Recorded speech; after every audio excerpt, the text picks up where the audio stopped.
This is the closest thing to a budget, and I say the word budget there, trying very hard not to throw up in my mouth, but it's the closest thing to a budget graphics card I could find in stock at my local PC shop. And it's actually not a GT 710 or GT 1030. It is a lot more obscure than that. This is actually an Nvidia Quadro T600 card, which is in fact a Quadro card, and that means it's not designed for gaming, but we should be able to do a little bit of gaming on it.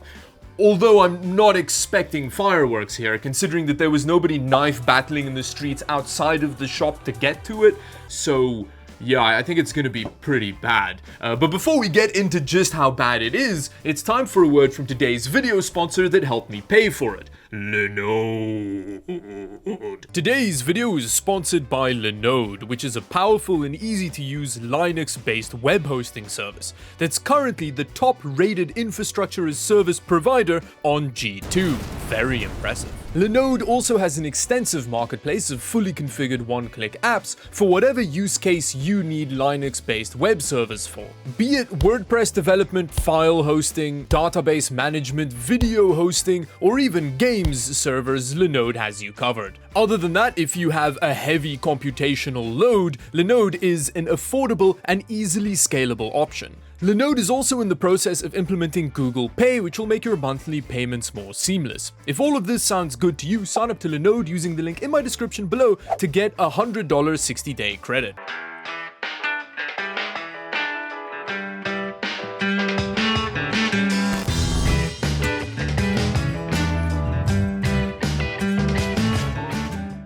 Now initially, the title for this video was just going to be I bought the only graphics card I could find in stock. But then I went into the shop to go buy this thing, looked at a shelf, and there were graphics cards on it. It was really weird. I haven't seen that pretty much all year. They had several 6600 XTs in stock, selling for about $550 US, which is probably why no one's bought them yet. They also had some 6700 XTs, a single 6900 XT, and an RTX 3080 Ti in stock. So I just thought I'd share that weird Twilight experience that I had in a shop yesterday. But anyway, let's talk more about our little Quadro buddy here. Now I paid about 280 Canadian dollars before tax for this little thing, which feels very steep considering that it essentially has a GTX 1650 die in it that Nvidia paid somebody to assault with a machete, which is why there's a bit of a sound after budget every time, but it is 2021, so let's open it up and see what $280 worth of graphics card buys you during the apocalypse.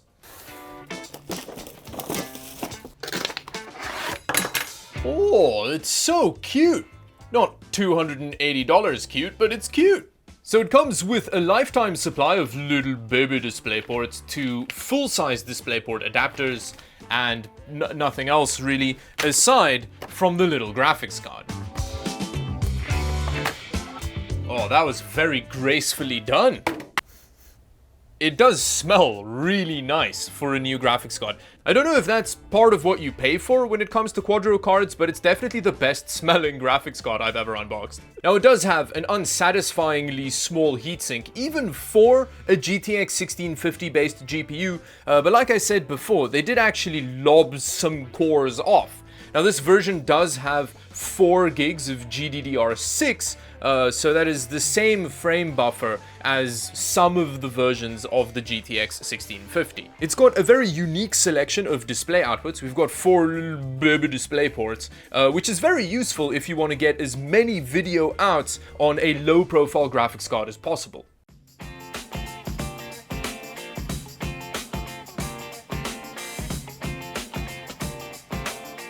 Wow, that is just the GTX 1650 die. Although, like I mentioned in the intro, Nvidia did quite liberally machete a lot of it away. A standard GTX 1650 has 896 shading units, 56 TMUs, and 32 ROPs, whereas this T600 die has 640 shading units, 40 TMUs, and 32 ROPs. But they didn't stop there, it also has a lower boost frequency, and that results in quite a bit lower TDP of 40 watts as opposed to 75 watts. And I guess that means at some point we have to compare this T600 to a GTX 1650. But let's get back to the actual Quadro graphics card, because if you have a closer look at the memory modules, I love how whoever assembled this graphics card just slowly lost interest while applying thermal pads to memory modules. The first two are properly covered, then the third one has like less than half of the module covered, and it's not even in the middle of the module. And then finally with the fourth one, they didn't even bother with it at all.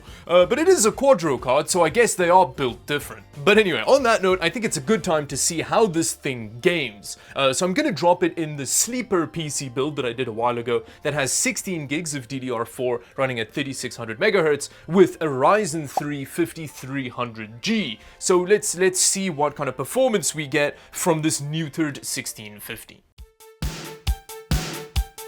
Now I am not expecting a whole lot here. It is essentially just a GTX 1650 with one of its legs cut off, and to be fair, the GTX 1650 kind of needs both its legs.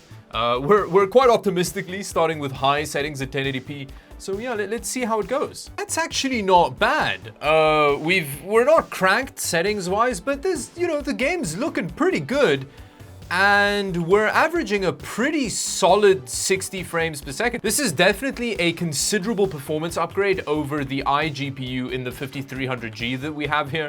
We'd hope that to be the case, but yeah, this is kind of better than I was expecting. Again, for $280, that is horrendous. Like, the fact that we're only averaging 60 frames per second is an outrage. Okay, here we have CSGO running at 1080p low settings, and yeah, it's very playable. But I mean, to be fair, it's CSGO with 1080p low settings, so it would be really surprising if it wasn't playable.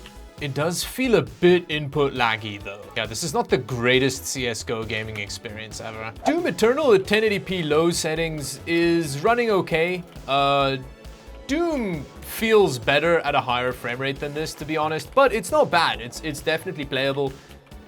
Again, it's playable if the price of the graphics card is right, which I think in this situation it's not. Then finally, we have Battlefield 5 running at 1080p low. This is with DirectX 11, and we're actually getting very close to a CPU bottleneck here, with a pretty consistent high 70 to 80-ish frames per second.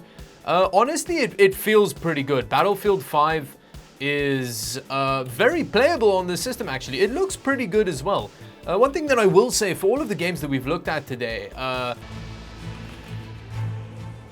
wow, that was a that was a brave move there. But yeah, anyway. So what I will say is a lot of these games do have very good frame pacing, so the game does deliver a very consistent frame rate that feels nice to play. Now, in a vacuum, the gaming performance is fine. In pretty much all of the games I tested, we were getting 60 frames per second at 1080p using settings that don't make the games look like something your cat murdered in the shower at 3 a.m. The problem is, it's not like the UN is airdropping these cards to gamers in need. You have to pay for it, which I think means this is a good time to compare it to the GTX 1650, which it's based on. I only have the GDDR5 version of the GTX 1650 available, so it means that it's at a little bit of a disadvantage in terms of memory bandwidth, but that doesn't really make a difference. You'll see that in a bit. And with Battlefield 5, the CPU was right on the border of being a bottleneck. But bearing all of that in mind, let's have a look at how these two compare.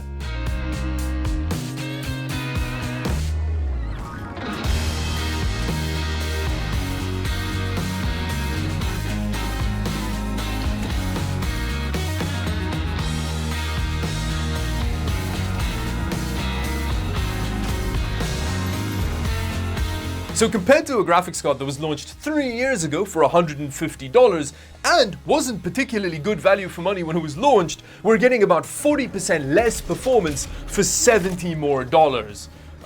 That really feels like progress, doesn't it?